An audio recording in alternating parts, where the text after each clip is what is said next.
और हमारे मेम्बरा का पानी में भोला साहब ने भी इसको नेपाल में उठाने की आवाज़ कही है। और ये जो कही है ये मस्जिद के अंदर कही है। मैं इनको फिर से याद दिलाना चाहूँगा कि ये भूले ना, और ये आवाज़ और नेपाल में भी उठना चाहिए। ये फातिमा साहब का जो बात उठाया वो स्त्री थी, वो माँ थी, वो बहन थी। ये स्त्री जाति का महत्व, उनको इज्जत अफजाही का मामला है, ये पूरी मानव जाति का मामला है।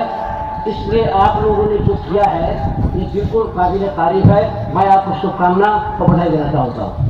अगर आप लोग ऊपर वाली कृपा से अगर इसमें कामयाब हो जाते हैं तो उन दुष्टों को ये सबक होगा, फिर दोबारा आएगा किसी भी मुल्क में कि वो लोग इस तरह की हरकत नहीं कर सकते।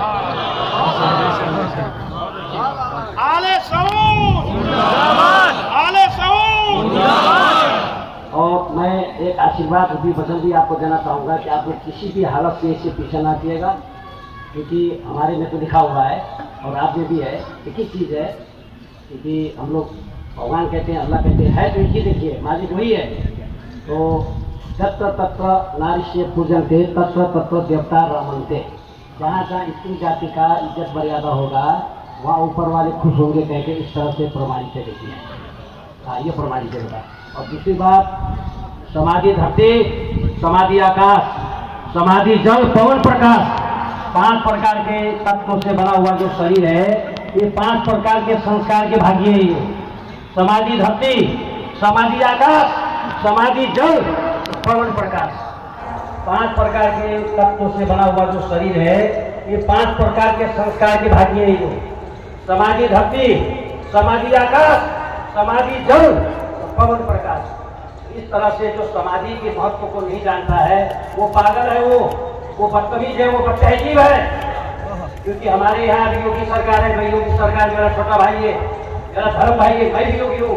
उसको इसी मीडिया के जरिए से आज इमाम बाड़ा में जो जत्था लगा हुआ है उसके जरिए से मैं उसको ये कहना चाहूँगा, ये जो मसला है ये स्त्री जाति का महत्व दर्शाने के लिए मसला है, उसमें अपने तरफ से इससे जो बच्चे कर पड़े उसको करना चाहिए और ये करेगा।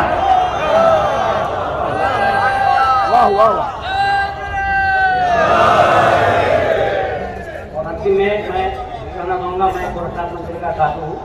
मेरा हेडक्वार्टर ही गोरखनाथ मंदिर गोरखपुर है, जहाँ पे मेरा धर्म भाई इस समय सीएम यहाँ का, और उनके गुरु महाराज जो कि अभेंद्रनाथ जी महाराज हैं, उनका भी समाधि बना हुआ है। हम लोग समाधि को इज्जत देते हैं, ये नहीं कि केवल जिंदा होते हैं उसको माने, मरने के बाद भी उसको इज्जत देते हैं। की कृपा से अगर ये लोग कामयाब हो जाते हैं, और मुझे लगता है कामयाब हो जाएंगे, और कामयाब हो जाएंगे तो एक सबक होगी मानव जात के लिए, इस संसार में एक सबक होगा, फिर स्त्री जात के ऊपर भी कोई दोबारा अत्याचार नहीं करेगा।